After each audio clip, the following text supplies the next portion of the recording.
Hey everyone, it's Stephanie here, and today I have a video to share a card I've created for the MFT Camp Create event that is currently going on our YouTube channel. All this week we're sharing creative ideas and lots of giveaways, so make sure to check out the description below this video for all the details. And let's jump into today's card.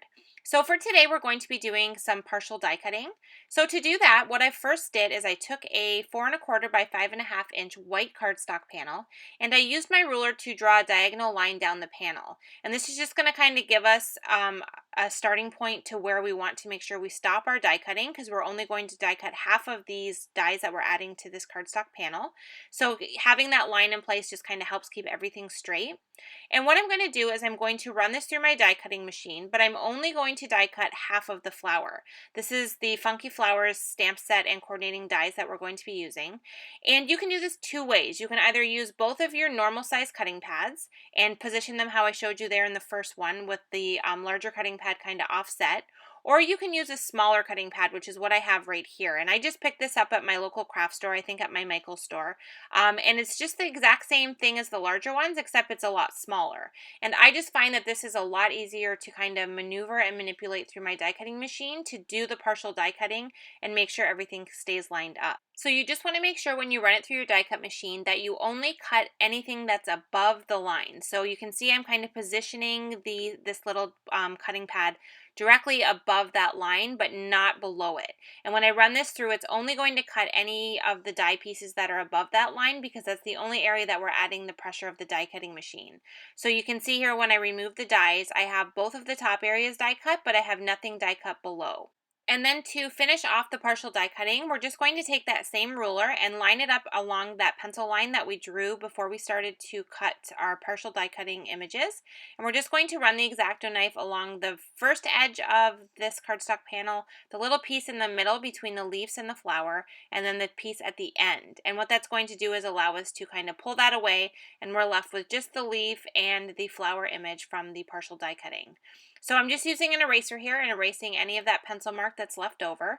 And now we can go ahead and start to do our stamping. So this is kind of my favorite part, because right now it doesn't really look like a whole lot, but once we add the stamped images on top of the area that we've die cut, it really takes shape and you can really see the image that is meant to be there. So I just love seeing it all come together once you start to stamp on it.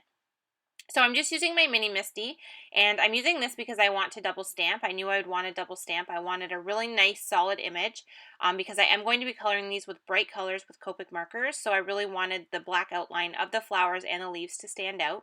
So I stamped the flower first, and then I stamped the leaf area. And I'm not sure if you can tell here, but I actually have a mask over that larger flower. I thought when I first created this that the leaf was going to overlap the flower, and I didn't obviously want it to stamp directly on top.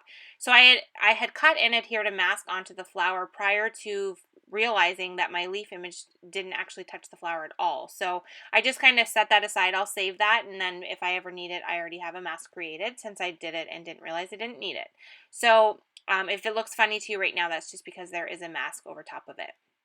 So once I stamped the two images for the partial die cutting, I decided I wanted a few more leaves kind of in the area, because I knew I was going to add a couple more flowers that weren't part of the partial die cut design that I was going to kind of add over top. So I added some additional leaf stamping to that bottom panel, and then I also stamped some flowers onto an extra piece of paper that I'm going to color and die cut and then add to this card design. So I'm just using Copic markers now to color in the images. I'm using some pretty limey green colors to color in most of the leaves on the outside edges. And then I'm just taking some darker colors, similar in color to the lime green I started with, but a little bit darker, and adding a little bit of detail to the base of the leaves, just to add some shadow and dimension and make them look a little bit more realistic and not so flat. And then I decided I also wanted some aqua leaves, because why not? I think aqua leaves are a cool thing. They may not be a real thing, but I think they look really, really good with the lime green. So I really wanted to have both colors represented in the leaves. And then I went on to the flower images. So I'm just using some coral pink colors here to color in this first flower image. I only used 3 colors, and I used all 3 colors on the larger petals that have the stitch detail. I used the lightest color and then added the darker detail into the center. And then I used the darkest color to do the petals in the background. I didn't do any shading on those. I simply left them one color. And then I did another flower from the extra ones that I had stamped with the same coral colors. And then I also did another flower with the same aqua colors that I had used on the leaves. I figured if we can have aqua leaves, we can have aqua flowers. So I decided to have both on this card design. And once I had them finished, colored, I went ahead and die cut them. And now we're going to work on the card base so that we can put this card together. So I have the diagonal background stamp, and I just completely covered it with Versamark ink. I don't want a lot of detail on this card base, but I didn't want it to be completely plain and have no detail at all. So I decided to just use Versamark ink to stamp this detail onto the background.